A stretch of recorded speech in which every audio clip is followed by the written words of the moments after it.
The moment I walked into that boardroom and saw the nameplate with Director of Operations sitting where mine used to be, I knew something was terribly wrong. My husband Marcus had said women couldn't lead just 3 weeks earlier. Now he was sitting in my chair, running my meeting, presenting my ideas as his own. I stood there frozen in the doorway, watching him command the room I had built from nothing. And that's when I realized this wasn't about my promotion at all. This was about something much darker. Before we jump back in, tell us where you're tuning in from. And if this story touches you, make sure you're subscribed because tomorrow I've saved something extra special for you. I never thought I'd be the type of person to record everything. Growing up, I was taught that trust was the foundation of any good relationship, especially marriage. My mother always said that suspicion was poison, that it would eat away at love until nothing remained. She was wrong about a lot of things, but I thought she was right about that. Until I met Marcus Chen, charming, ambitious, and absolutely convinced that he was destined for greatness. We met at Northwestern University during our final year of business school, and I fell for him the way you fall into quicksand, slowly at first, then all at once. Marcus had this way of making you feel like you were the most important person in the room, right up until someone more important walked in. He'd lean in when you spoke, nod thoughtfully at your ideas, then somehow manage to present them as collaborative efforts where his contributions just happened to be the most brilliant parts. I didn't notice it at first because I was too busy being flattered by his attention. Sarah Michelle Rodriguez, valedictorian, scholarship recipient, first in my family to attend graduate school, and apparently naive enough to mistake manipulation for admiration. Our wedding was everything I thought I wanted. Small ceremony in Grant Park, reception at a boutique hotel downtown, surrounded by classmates who were all headed to consulting firms and investment banks. Marcus gave a speech about partnership, about how we were going to build something amazing together, about how my analytical mind and his strategic vision would be unstoppable. Everyone laughed when he joked about me keeping him organized and him keeping me dreaming big. I laughed too, but something about it left a strange taste in my mouth, like expensive wine that's gone just slightly off. The first job came through Marcus's network, naturally. His roommate's older brother worked at Meridian Consulting, a mid-sized firm that specialized in operational efficiency for manufacturing companies. They were looking for junior analysts, and Marcus had talked us both up during a networking dinner. We'd be starting together, learning together, climbing together. It sounded perfect, and for the first few months it was. Meridian's offices occupied 3 floors of a glass tower in River North, all exposed brick and industrial lighting designed to make you feel innovative and important. Our team focused on supply chain optimization, which sounds incredibly boring until you realize that shaving 2 days off a delivery schedule can save a company millions. I loved the puzzle of it, finding inefficiencies hidden in spreadsheets and shipping manifests, discovering patterns that no one else had noticed. Marcus preferred the client-facing work, the presentations and relationship building that came after the analysis was done. We made a good team, at least that's what I told myself. I'd spend weeks diving deep into a company's operations, mapping workflows, interviewing warehouse managers and logistics coordinators, building detailed models of how everything connected. Marcus would take my findings and craft them into compelling narratives, turning dry data into stories that made executives lean forward in their chairs. He was brilliant at it, I had to admit. He could make efficiency sound sexy, make cost savings feel like victory. The problems started small, the way problems always do. A comment here, a suggestion there, nothing that seemed worth confronting. During client meetings, Marcus would reference our analysis and our recommendations, but somehow the pronouns shifted as he spoke. Our analysis became his insights.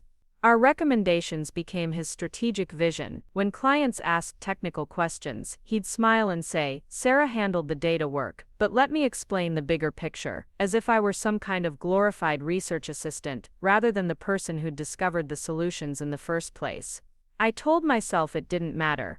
We were married, we were partners, what difference did it make, who got credit as long as we were both succeeding? But late at night, when I'd review meeting notes and see my ideas attributed to Marcus's strategic thinking, something would twist in my stomach. I'd lie awake listening to him sleep, and wonder if I was being paranoid, if this was just how business worked, if I needed to be more aggressive about claiming my contributions. The promotion opportunity came in our second year. Meridian was expanding, adding a new division focused on healthcare logistics, and they needed someone to head up the analytical side of the operation. It was exactly the kind of role I'd been preparing for my entire career, combining technical analysis with strategic oversight, requiring both deep expertise and leadership skills. When our manager Jennifer Walsh called me into her office and asked if I'd be interested, I felt something I hadn't experienced in months: pure excitement about work. Jennifer was one of those women who'd fought her way to the top of a male-dominated industry and had the battle scars to prove it. She wore her authority like expensive armor, never raising her voice, but somehow commanding attention just by walking into a room. She'd been watching my work, she said, and was impressed by my ability to find solutions that others missed. The healthcare division would be challenging, she warned, lots of regulatory complexity and entrenched interests, but she thought I had the analytical rigor and communication skills to make it work. I said yes immediately, then spent the rest of the day alternating between excitement and terror. Leading a division meant managing people, presenting to senior executives, being responsible for outcomes rather than just analysis. It was everything I'd worked toward, and it scared me more than I wanted to admit. When I told Marcus that evening, his reaction was not what I expected. We were making dinner in our tiny Lincoln Park kitchen, one of those galley-style spaces where two people can barely function without bumping into each other. I was chopping vegetables for a stir-fry, while Marcus opened a bottle of wine, and I was practically bouncing with nervous energy. He poured 2 glasses and handed me one, asking about my day in that distracted way that meant he was thinking about something else. When I told him about the promotion offer, he paused with his wine glass halfway to his lips. "Division head," he said, and there was something in his tone I couldn't quite identify. "That's a big jump from analyst." I set down my knife and turned to face him fully. "It's not that big a jump. I've been doing strategic work for months, and Jennifer thinks I'm ready for the leadership component." Marcus took a sip of wine and leaned against the counter. "Leadership is different though. It's not just about being smart or being good with numbers. You have to make hard decisions, manage conflict, deal with politics. It's more of a people game. And you don't think I can handle people." "It's not that," he said quickly. "It's just you're very analytical, very detail-oriented. Sometimes leadership requires more of a big-picture approach, more intuition than data. I just want to make sure you're not taking on more than you can handle." Something cold settled in my chest. "What exactly are you saying?" Marcus set down his wine glass and moved closer, putting his hands on my shoulders in what I think was meant to be a reassuring gesture. "I'm saying that management is a different skill set. You're incredible at what you do, but running a division means dealing with executives, navigating company politics, making decisions without perfect information. It's not exactly your wheelhouse." "My wheelhouse," I repeated slowly. "You know what I mean. You like having all the data before you make a decision. You like being thorough and methodical. Those are great qualities for analysis, but leadership sometimes requires more. I don't know, more instinct, more ability to read a room and adapt on the fly." I stared at him, trying to process what I was hearing. This was my husband, the person who was supposed to believe in me more than anyone, explaining why I wasn't suited for leadership like he was discussing the weather. "So you think I should turn it down?" "I think you should be realistic about what you're good at. There's no shame in being an expert analyst. Not everyone needs to be in management." The vegetables sat forgotten on the cutting board, as I tried to find words for what I was feeling. It wasn't just disappointment or anger, though both of those were there. It was a kind of disbelief, like discovering that someone had been speaking a foreign language this entire time and you'd somehow missed it. "Marcus, I've been essentially doing division-level work for months. Those healthcare analyses I did last quarter, those weren't just technical exercises.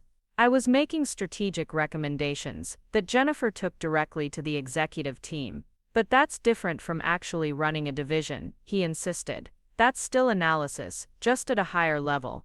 Management means dealing with personalities, managing budgets, handling personnel issues. It's messy and unpredictable. It requires a certain type of person." "What type of person?" He hesitated, and in that hesitation, I heard everything he wasn't saying. "Someone who's comfortable with ambiguity, someone who can command respect in a room full of executives, someone who can make tough calls without second-guessing themselves, Someone like you, I said quietly. I didn't say that. You didn't have to. Marcus ran a hand through his hair, a gesture I'd once found endearing, but now seemed calculated. Look, I'm not trying to hold you back. I just think you should consider whether this is really the right move for your career. Maybe there are other opportunities that would be a better fit for your skills. I turned back to the cutting board and resumed chopping vegetables, needing something to do with my hands. The knife moved mechanically, while my mind raced. This was the man who'd promised to build something amazing together, who'd talked about partnership and shared dreams. Now he was explaining to me, with perfect calm and reasonable tone, why I wasn't leadership material. What if I want to try? I asked without looking up from the vegetables.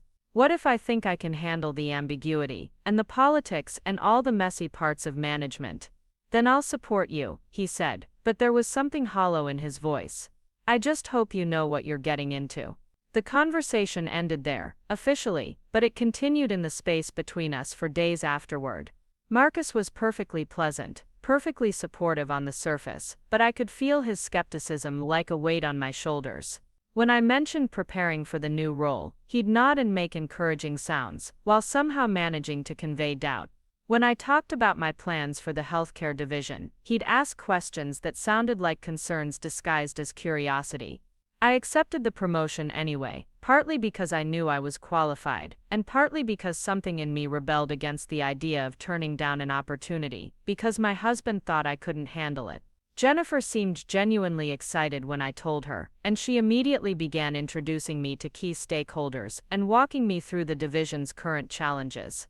The work was complex and demanding, exactly what I'd hoped for, but I found myself second-guessing every decision, wondering if Marcus was right about my limitations. The healthcare division occupied a corner of Meridian's second floor, and it felt like stepping into a different world. Where the main consulting floor was all open spaces and collaborative energy, healthcare was quieter, more methodical, filled with people who understood that mistakes in their analyses could affect patient care and hospital operations.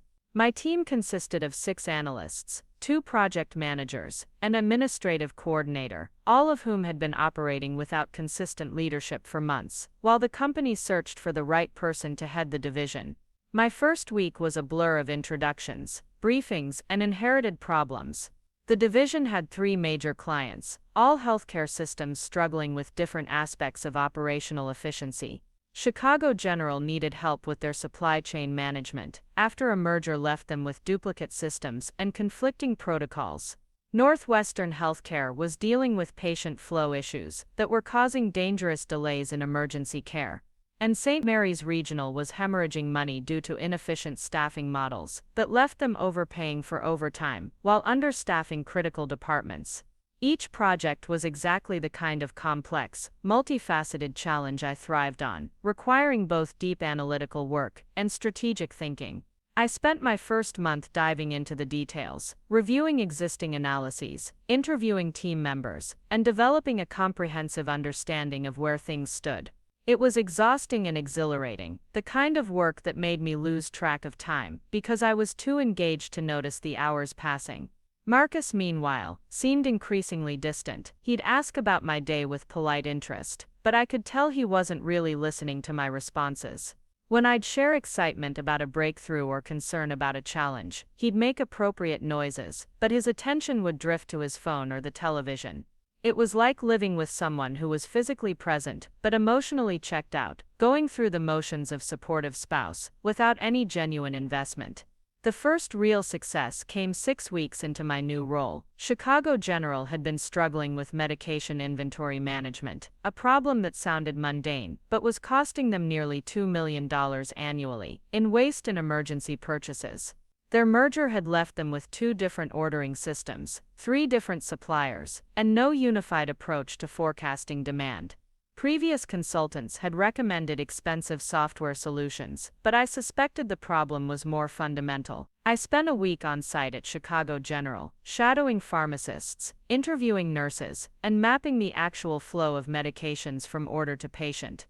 What I discovered was that the real issue wasn't technology, but communication. Different departments were ordering the same medications through different systems, because no one had bothered to create unified protocols.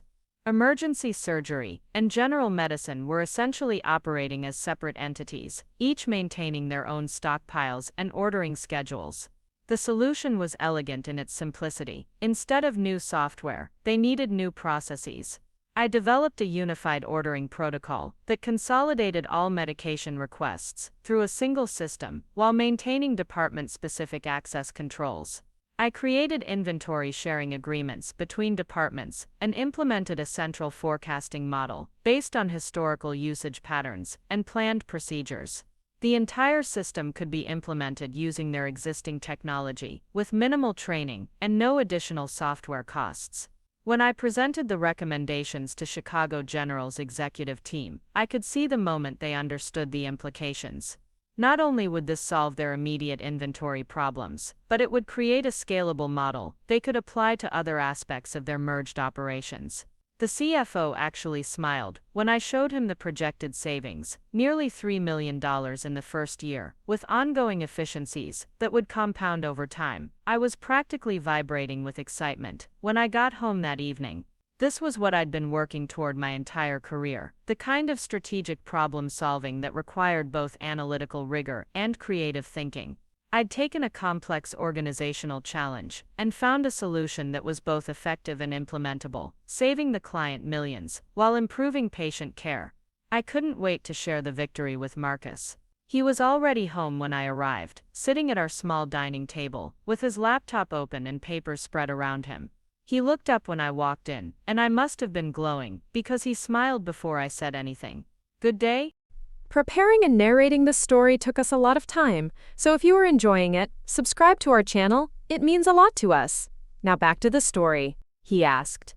"Incredible day," I said, dropping my bag and practically bouncing into the kitchen to pour myself a glass of wine. The Chicago General presentation went perfectly. They loved the solution, approved the implementation plan, and the CFO said it was the most practical recommendation they'd received from any consultant. "That's great," Marcus said, but he was already looking back at his laptop screen. What was the solution? I launched into an explanation of the inventory management system, the communication protocols, the projected savings. I was talking fast, probably too fast, but I was so excited about the elegance of the solution and the client's response. Marcus nodded at appropriate intervals, made encouraging sounds, but I could tell his attention was divided.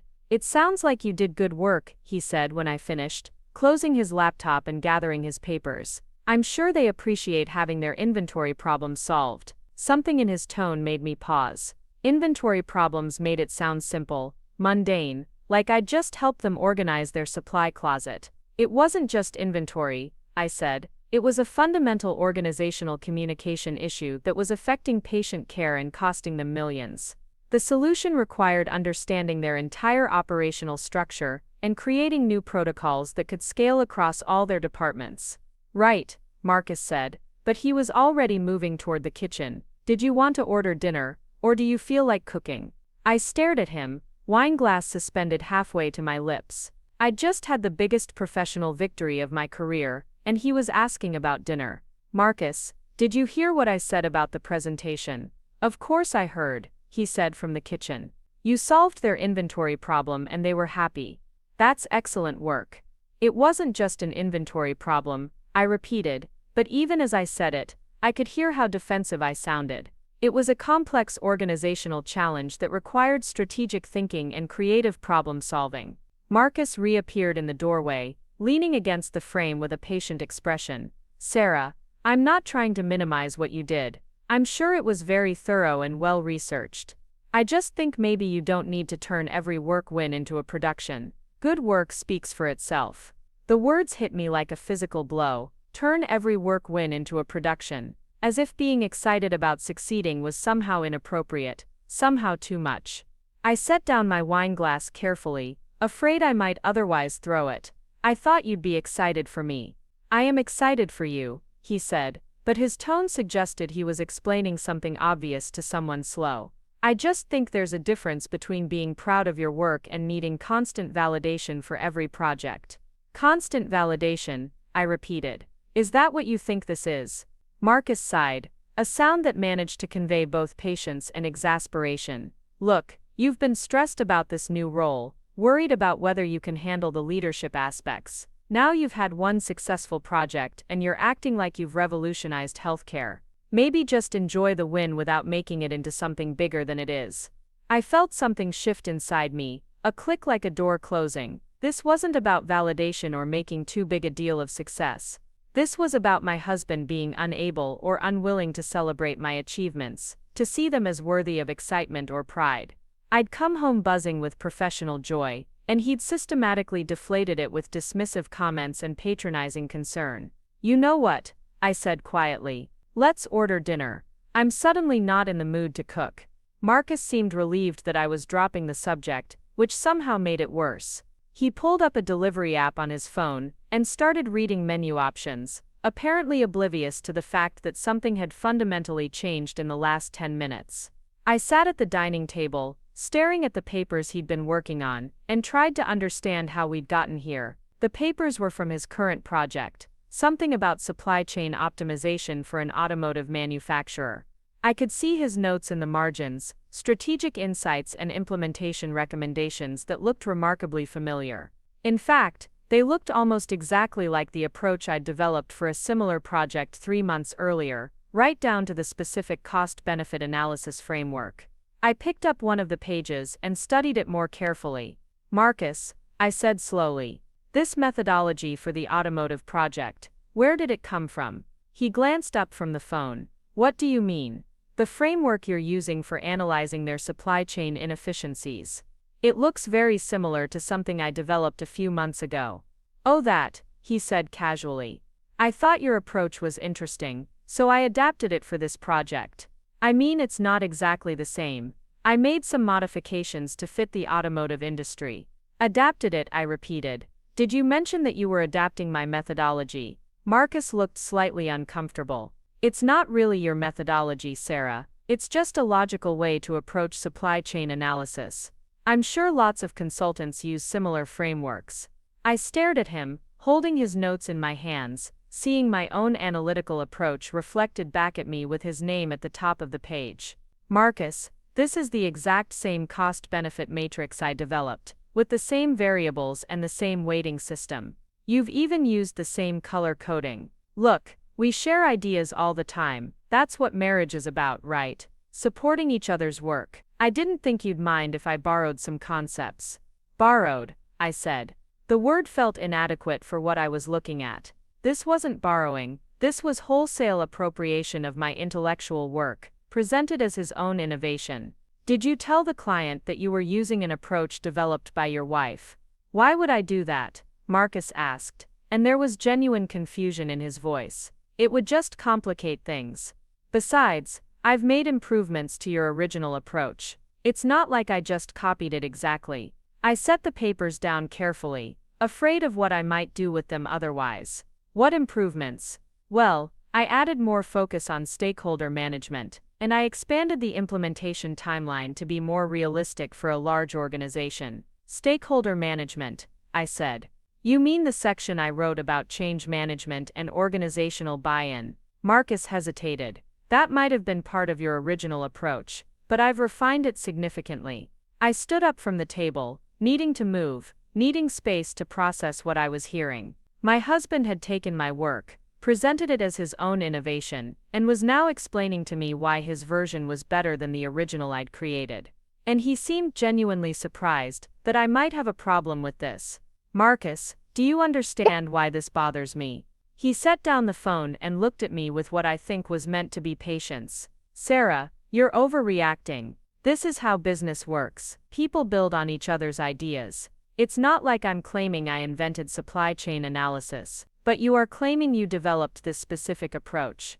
"I developed this specific application of the approach," he corrected, "for this specific client with these specific challenges." The distinction felt meaningless, a semantic game designed to make intellectual theft sound like collaboration. "Did you give me any credit in your presentation to the client?" "Credit for what?" "For having conversations with me about supply chain methodology." "Sarah, you're my wife. We talk about work. Sometimes those conversations influence my projects. That doesn't mean I need to provide citations like it's a research paper." I felt something crystallize in my mind, A clarity that was both relief and horror. This wasn't a misunderstanding or a minor ethical lapse. This was Marcus's fundamental view of our professional relationship. My ideas weren't intellectual property, they were marital assets available for his use. My analytical work wasn't my own achievement, it was raw material for his success. How long has this been happening? I asked quietly. How long has what been happening? How long have you been using my work in your projects? Marcus ran his hand through his hair again, that gesture that I was beginning to recognize as his tell when he was uncomfortable. Sarah, you're making this into something it's not. We're both consultants, we both work on similar types of projects. Of course there's going to be some overlap in our approaches. That's not what I asked, I said. I asked how long you've been taking my specific analyses, my specific frameworks, my specific recommendations, and presenting them as your own work. I've never taken your work, he said, but there was less conviction in his voice now. I've incorporated some of your insights into my own analysis. That's different. Show me, I said. Show me where you've given me credit for these insights in any client presentation or project report. Marcus was quiet for a long moment, and in that silence, I had my answer. Not once, in all the times he'd borrowed my approaches or built on my analysis, had he acknowledged the source. Not once had he mentioned that his brilliant strategic insights had originated from conversations with his analytically minded wife. My intellectual contributions had been absorbed into his professional identity so completely that he genuinely seemed to believe they were his own innovations. I think I need some air, I said, grabbing my jacket from the chair. I'm going for a walk. Sarah, don't be dramatic about this. Marcus called as I headed for the door. We can talk about it when you're less emotional. I paused with my hand on the doorknob. Less emotional. As if my objection to intellectual theft was an emotional overreaction rather than a legitimate professional concern. As if being upset about my husband systematically appropriating my work was somehow unreasonable. You're right, I said, without turning around. Let's talk about it when I'm less emotional. I walked out into the Chicago evening, leaving Marcus with his borrowed methodology and his casual dismissal of my concerns. The air was crisp and clear, and for the first time in months, so was my thinking. I had a choice to make, and it was bigger than one appropriated framework or one dismissed achievement. It was about whether I was going to continue pretending that this was a partnership when it was actually something else entirely. The neighborhood was quiet, tree-lined streets filled with young professionals who probably had their own career challenges and relationship complications. I walked for blocks without any destination in mind, just needing to move while my thoughts reorganized themselves. By the time I circled back toward our apartment, I had reached a conclusion that felt both terrifying and inevitable. I was going to document everything. Every project, every conversation, every instance of Marcus taking credit for my work or dismissing my achievements. I was going to keep records, not because I was paranoid, but because I was finally paying attention, and once I had a clear picture of what was really happening in our marriage, I was going to decide what to do about it. Marcus was still at the dining table when I returned, but the papers were gone and his laptop was closed. He looked up when I walked in, and there was something careful in his expression. Feel better? He asked. Much, I said, and it was true. Did you decide on dinner? I ordered Thai from that place you like, he said. Should be here in about 20 minutes. Perfect, I said, hanging my jacket back on the chair. That gives me time to make some notes about the Chicago General project. I want to document the success while it's fresh in my mind. Something flickered across Marcus's face, but he just nodded. Good idea. You should be proud of the work you did.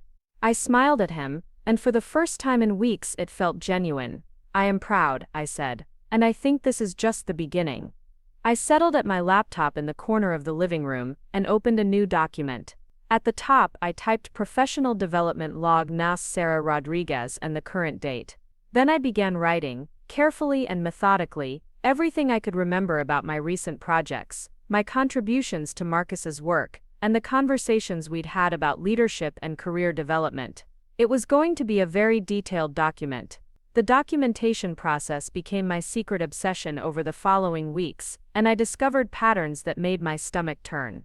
Every evening after dinner, I'd retreat to my laptop and add new entries to what I'd started calling my professional development log, though privately I knew it was something closer to evidence collection. The more I recorded, the clearer the picture became, and it wasn't pretty. Marcus had been systematically appropriating my work for over 18 months, dating back to our early days at Meridian. That breakthrough analysis on supply chain redundancy that had earned him recognition from senior partners. Built entirely on a framework I'd developed during my graduate thesis. The client presentation that led to his promotion to senior analyst, filled with insights from conversations where I'd walked him through complex logistics problems, step by step. Even his signature approach to stakeholder mapping, the technique that had become his calling card with clients, was a methodology I'd created for a case study competition in business school. What made it worse was the subtlety of it all. Marcus never stole entire reports or copied my work wholesale. Instead, he'd absorb my ideas through conversation, let them marinate in his mind until they felt like his own insights, then present them with such confidence that even I sometimes wondered if I was misremembering who had thought of what first. It was intellectual osmosis disguised as collaboration, and the fact that we were married made it feel almost impossible to challenge. The breakthrough came during a team meeting 3 weeks after my Chicago General success. Jennifer had called together all the division heads to discuss Meridian's bid for a massive contract with the Department of Veterans Affairs. The VA was looking for a comprehensive analysis of their healthcare logistics across the entire Midwest region, a project worth nearly $15 million over 2 years. It was exactly the kind of complex, high-stakes work that could make or break careers, and everyone in that conference room knew it. Jennifer outlined the scope of the project, emphasizing the analytical complexity and the political sensitivities involved. Veterans' healthcare was a hot-button issue, and any recommendations would be scrutinized by Congress, advocacy groups, and the media. The winning proposal would need to demonstrate both technical excellence and deep understanding of the unique challenges facing VA healthcare systems. As she spoke, I could feel my excitement building. This was the kind of project I'd been preparing for my entire career. "We're going to need our absolute best people on this," Jennifer continued, looking around the table at the 5 division heads. "The proposal is due in 6 weeks, which means we'll need to move fast on the preliminary analysis. I'm thinking we'll need someone to lead the overall analytical strategy, coordinate between divisions, and take point on the technical sections of the proposal." My hand was halfway up when Marcus spoke from across the table. "I'd like to throw my hat in the ring for the lead analyst role," he said, with that confident smile that I'd once found charming. "I've been developing some innovative approaches to healthcare logistics analysis that I think could really set our proposal apart." Jennifer nodded, making a note on her pad. "What kind of approaches?" Marcus launched into a description that made my blood freeze. He was outlining the methodology I'd used for Chicago General, but expanded and refined for a larger-scale implementation. He talked about unified communication protocols, predictive inventory modeling, and stakeholder-driven process optimization, as if these were concepts he'd been developing for years. He even used specific phrases I recognized from my own reports, delivered with such casual authority that I wondered if I was losing my mind. "That sounds promising," Jennifer said. "How much experience do you have with healthcare logistics specifically?" "I've been working on it extensively," Marcus replied without hesitation. "I just completed a major project with Chicago General that implemented these exact methodologies." The client was thrilled with the results, projected savings of over $3 million annually. I sat frozen in my chair, watching my husband claim credit for my work in front of my boss and colleagues. The Chicago General project had been mine from conception to implementation. Marcus had never even visited the client site, had barely asked about the project beyond polite spousal interest. Yet here he was, presenting it as his signature achievement, his innovative breakthrough in healthcare logistics. "Sarah," Jennifer said, turning to me, "you've been doing excellent work with the healthcare division. What's your take on the VA opportunity?" All eyes turned to me, and I felt a moment of pure panic. How could I respond without essentially calling my husband a liar in front of our colleagues? How could I claim credit for work that Marcus had just presented as his own? I could feel my face heating up as I struggled to find words that wouldn't destroy my marriage while still representing my actual contributions. I think Marcus is right that we need innovative analytical approaches, I managed to say. The VA system has unique complexities that require sophisticated methodology. I've been developing some frameworks that might be applicable, particularly around interdepartmental communication and resource optimization. Marcus shot me a look that I couldn't quite interpret, something between warning and confusion. Sarah's always been great with the technical details, he said smoothly. I think her analytical skills would complement the strategic approach I've been developing. We could work together on this, like we have on other projects. The phrase technical details hit me like a slap. My comprehensive solution to Chicago General's organizational challenges had just been reduced to technical details, supporting work for Marcus's strategic vision. I watched Jennifer nod approvingly at the idea of us collaborating, completely unaware that she was witnessing the real-time appropriation of my professional identity. That could work well, Jennifer said. Marcus, why don't you take the lead on developing the overall proposal strategy, and Sarah, you can focus on the analytical methodology and technical implementation sections. We'll need both components to be stellar if we want to win this contract. I nodded and smiled, playing the part of the supportive colleague, while inside I was screaming. Marcus had just positioned himself as the strategic visionary, while relegating me to technical support, using my own work as the foundation for his elevated role. And I'd helped him do it by not speaking up, by not claiming credit for my own innovations. The meeting continued for another hour, but I barely heard the rest of it.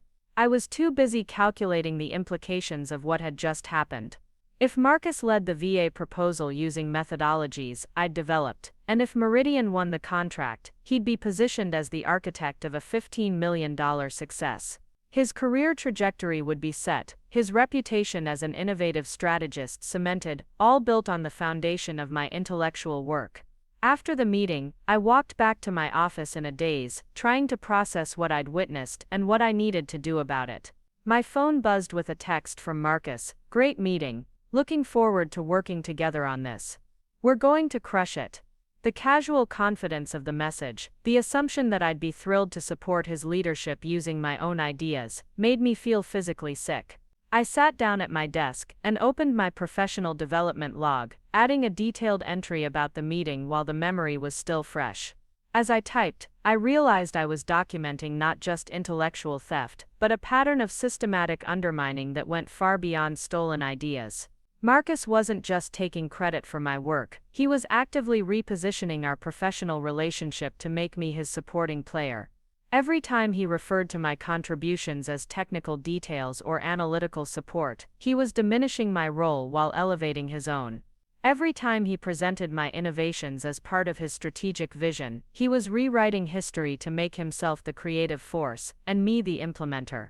I closed the laptop and leaned back in my chair, staring at the ceiling tiles and trying to figure out my next move.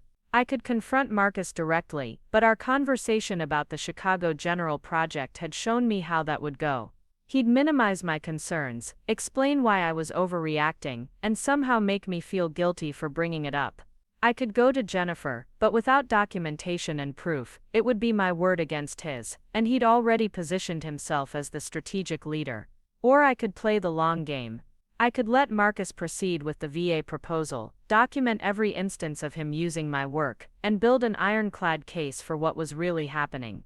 It was risky because it meant allowing him to continue appropriating my ideas, but it might be the only way to create undeniable evidence of the pattern. My computer chimed with an email from Jennifer.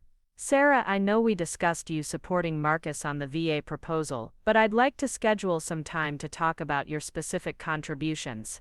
Your work on the healthcare division has been exceptional, and I want to make sure we're leveraging your expertise effectively. Can you come by my office this afternoon? I stared at the email, feeling a flutter of hope mixed with terror. Jennifer wanted to discuss my specific contributions, which suggested she recognized that I had valuable insights beyond just technical support. But it also meant I'd have to navigate the conversation carefully, finding a way to claim credit for my work without directly contradicting what Marcus had said in the meeting. I spent the next hour preparing for the conversation, reviewing my notes on the Chicago General project, and thinking through how to present my methodologies, without making it obvious that Marcus had misrepresented them as his own. By the time I knocked on Jennifer's office door, I had a strategy that felt both honest and politically safe. Jennifer's office was twice the size of mine, with windows overlooking the Chicago River and walls lined with awards and client photos from her 15-year career at Meridian. She gestured for me to sit in one of the leather chairs across from her desk, then closed her laptop and gave me her full attention. I wanted to talk about the VA proposal, she began without preamble. Marcus gave an impressive overview of his analytical approach, but I have a feeling there's more to the story. You've been leading the healthcare division for months now, and your results speak for themselves. I'd like to hear your perspective on how we should tackle this opportunity. The directness of her question caught me off guard. I'd expected to have to navigate around the edges of the topic, but Jennifer seemed to be inviting me to speak openly about my ideas and experience.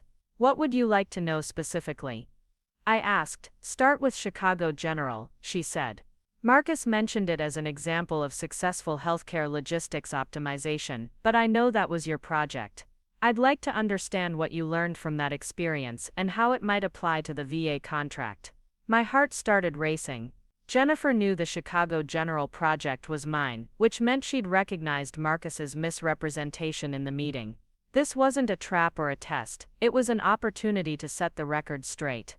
I spent the rest of the afternoon preparing for the next day's kickoff meeting, outlining my analytical approach and thinking through team assignments. It was the kind of strategic planning work I thrived on, but I found it hard to concentrate knowing that my professional success was about to collide with my personal life in ways I couldn't predict or control. Jennifer's email went out at 4:30, announcing my role as lead analyst for the VA proposal, and requesting that all interested team members attend tomorrow's kickoff meeting. I watched my inbox fill with congratulatory messages from colleagues, excited responses from potential team members, and one message that made my stomach drop. Marcus had forwarded Jennifer's email with a single line, "We need to talk." Now, I knew that tone even in written form. Marcus was angry, confused, and probably feeling betrayed. He'd gone from expecting to lead the most important proposal of the year to discovering that his wife had been given the role instead, all without any warning or explanation from me. From his perspective, I'd probably sabotaged him during my meeting with Jennifer. I gathered my things and headed home, rehearsing possible conversations in my head. How could I explain that I hadn't undermined him? That Jennifer had recognized the truth about whose work was whose? How could I make him understand that this wasn't about competition between us, but about me finally getting credit for my own contributions? The apartment was silent when I walked in, but I could feel Marcus's presence like a storm waiting to break.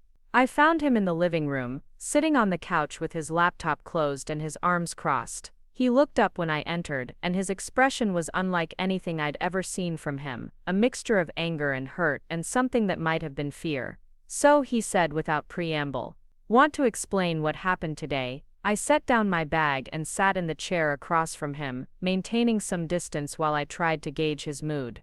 Jennifer offered me the lead analyst role for the VA proposal. I accepted.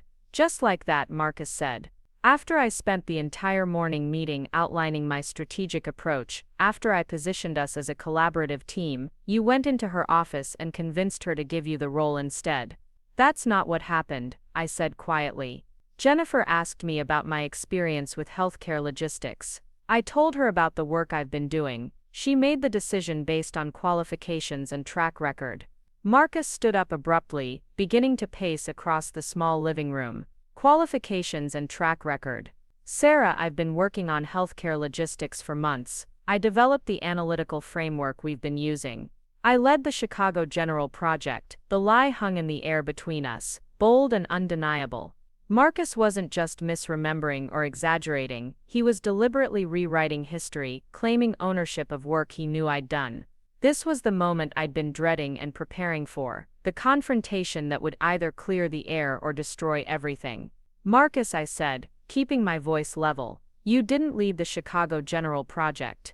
"I did. You never even visited the client site." "I provided the strategic oversight," he shot back. "I developed the analytical approach you implemented." The fact that you handled the day-to-day execution doesn't make it your project. I developed the analytical approach, I said, feeling my own anger starting to build. I created the stakeholder mapping methodology, the communication protocols, the inventory optimization framework. You learned about the project through conversations with me. Marcus stopped pacing and turned to face me directly. We're married, Sarah. We share ideas. That's what couples do. Just because you were involved in developing the approach doesn't mean you get to claim sole credit for it. Involved in developing it, I repeated. Marcus, I created that entire methodology from scratch. You took my work and presented it as your own innovation. I refined your technical analysis into a strategic framework, he said, his voice rising. I made it into something that could actually be implemented at scale. You're good with data, but you don't think strategically. That's what I bring to the table.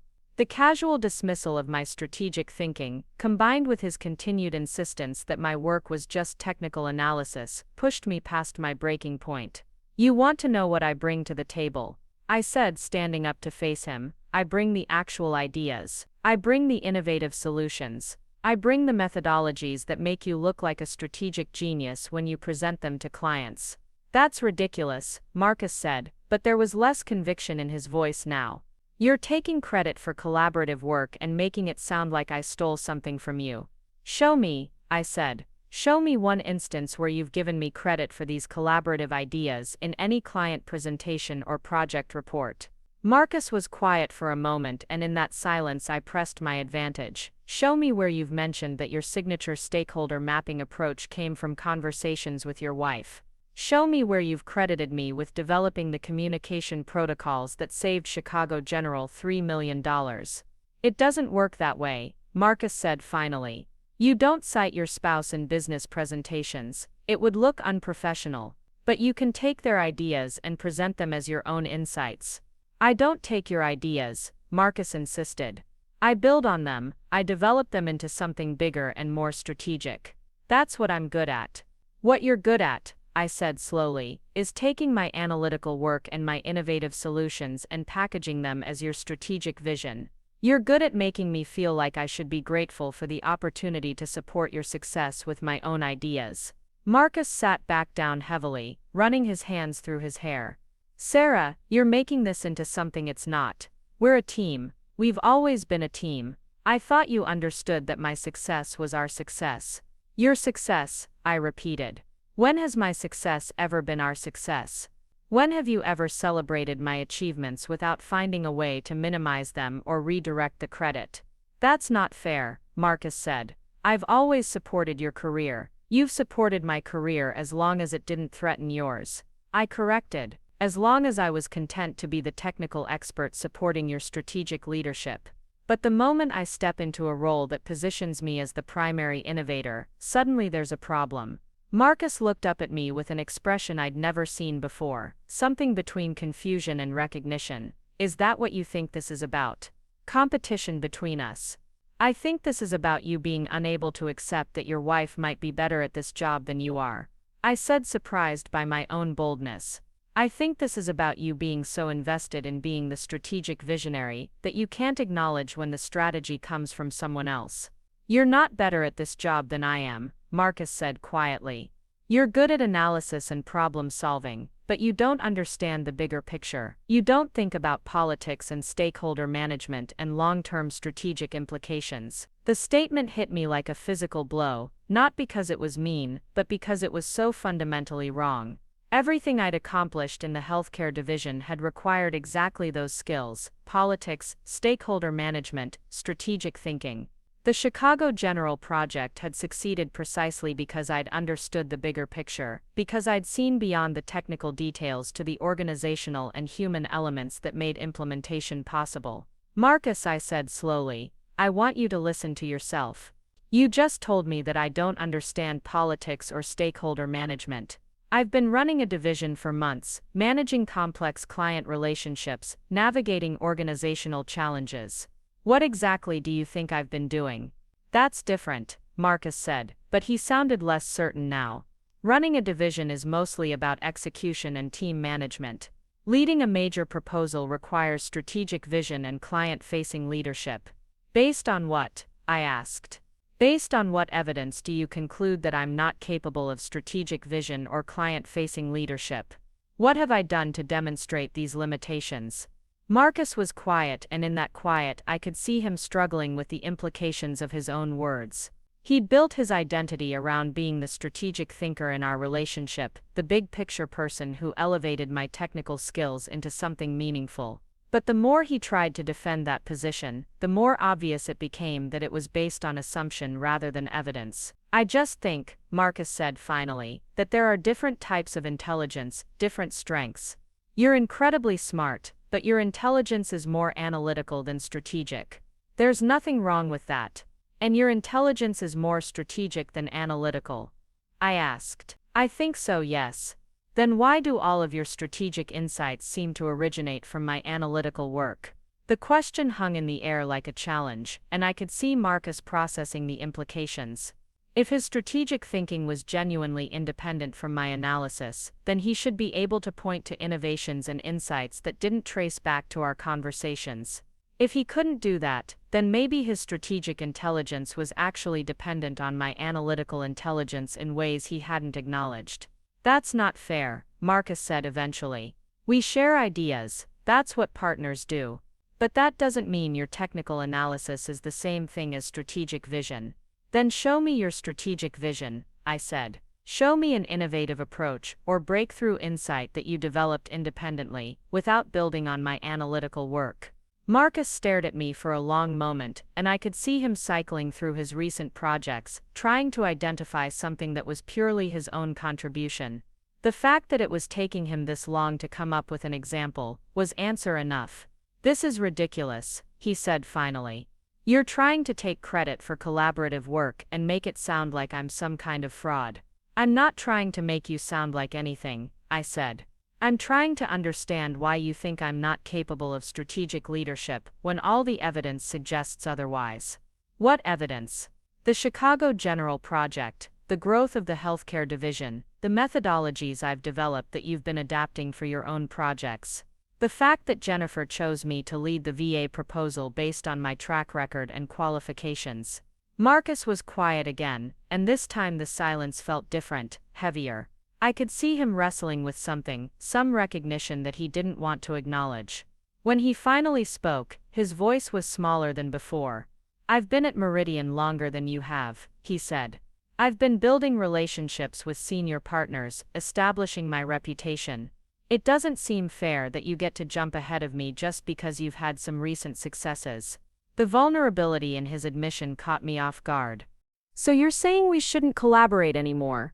I'm saying we should collaborate honestly, I replied, with clear attribution for who contributes what, with recognition for each other's actual strengths instead of pretending that everything is some kind of mysterious joint effort. Marcus was quiet for a long time, staring at his hands folded in his lap. When he finally looked up, there was something different in his expression, something that might have been the beginning of understanding. I didn't realize, he said slowly. I didn't realize that I was taking credit for your work. I thought we were just sharing ideas, building on each other's thinking. But you never gave me credit, I pointed out. In all the times you presented my methodologies or built on my analysis, you never mentioned that the ideas originated from conversations with me. Because they didn't feel like your ideas anymore, Marcus said. By the time I presented them, I'd thought about them so much, refined them so much, that they felt like mine. The admission was both progress and frustration. Marcus was acknowledging the pattern, but he was still framing it as an innocent mistake rather than a systematic appropriation. He'd convinced himself that thinking about my ideas made them his ideas, that refining my work made him the true author. Marcus, I said. If I take your car and repaint it and add new tires, is it my car? That's not the same thing, he protested. Ideas aren't property. They evolve through conversation and collaboration, but there's a difference between collaboration and appropriation, I said. Collaboration involves acknowledgement, shared credit, mutual recognition. What you've been doing is taking my contributions and presenting them as your own insights. Marcus sighed deeply, and for the first time since I'd arrived home, he looked defeated rather than angry. I don't know how to fix this, he said quietly. I don't know how to separate out what's mine and what's yours anymore. We've been sharing ideas for so long that I honestly can't tell where my thinking ends and yours begins. The confession was simultaneously heartbreaking and infuriating. Marcus had absorbed my intellectual contributions so completely that he'd lost track of his own contributions, but he'd done so in a way that elevated his professional identity while erasing mine.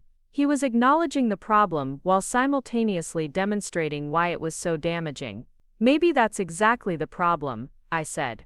Maybe we need to establish some clearer boundaries around intellectual property and professional attribution. What kind of boundaries? The kind where we don't share details of our active projects unless we're formally collaborating. The kind where we give each other credit when we build on each other's ideas. The kind where we support each other's individual success instead of trying to merge everything into some undefined joint effort. Marcus nodded slowly, but I could see the uncertainty in his eyes. And what about the VA proposal? Are you going to let me be part of the team? The question revealed so much about the dynamic between us. Marcus was asking permission to participate in a project where I'd be the leader, using methodologies I'd developed, working in an area where I had the most expertise. 6 months ago, he would have assumed he'd be leading the project while I provided support. Now he was asking if I'd let him contribute. If you want to be part of the team, you're welcome, I said. But you'd be reporting to me working on components I assign, and contributing to a strategic approach I've developed. Are you comfortable with that? Marcus was quiet for a long moment, and I could see him processing the role reversal. For the first time in our relationship, I would be the strategic leader, and he would be the supporting player.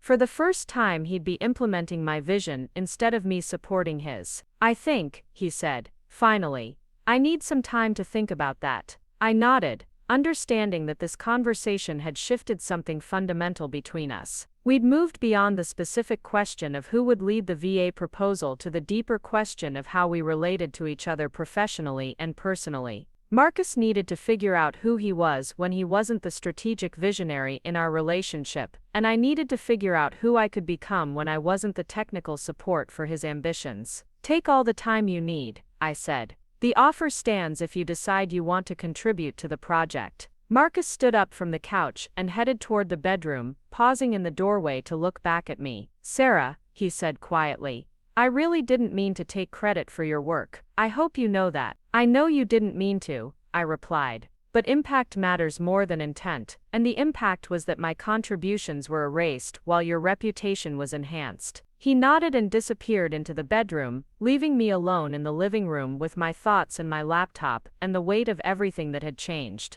I opened my professional development log and began typing, documenting this conversation while the details were fresh in my memory. As I wrote, I realized that I was no longer just recording evidence of intellectual appropriation. I was documenting the beginning of a new chapter in my career, one where I would be recognized for my own contributions and held accountable for my own results. It was terrifying and exhilarating and completely necessary. Tomorrow, I would walk into that kickoff meeting as the lead analyst for the most important proposal of my career. I would present my analytical approach, assign roles to my team members, and take responsibility for delivering results that could make or break Meridian's relationship with the VA. For the first time in years, my professional success would be entirely my own. 6 months later, I stood in the Department of Veterans Affairs headquarters in Washington, shaking hands with the regional director as he congratulated me on the most successful logistics overhaul in VA history.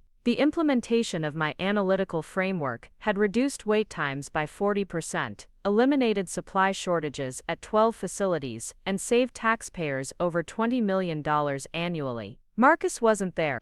The VA project had transformed everything. My team delivered results that exceeded every projection, earning Meridian a 5-year extension contract worth $75 million.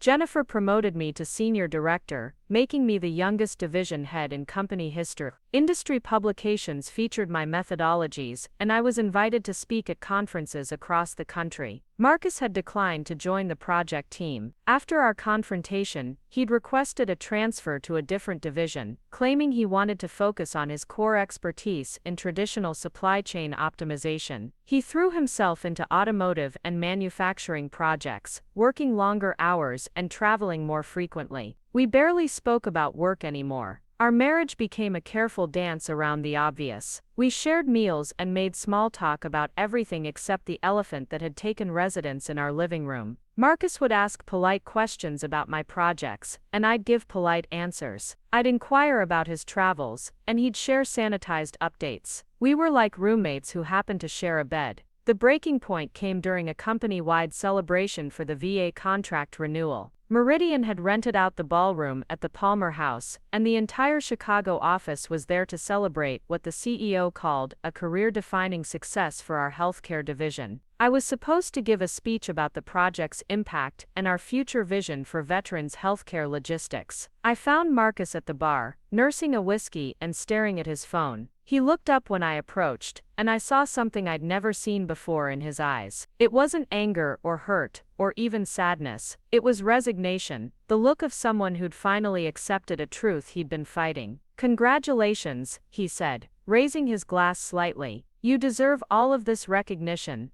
"Thank you," I replied, unsure how to interpret his tone. "Are you okay?" Marcus finished his whiskey and set the glass down carefully. "I've been thinking about what you said that night, about impact versus intent, about how I convinced myself that thinking about your ideas made them mine." I waited, sensing he had more to say. "You were right," he continued. "I built my reputation on your innovations, and when you finally got credit for your own work, I felt like everything I'd accomplished was fake."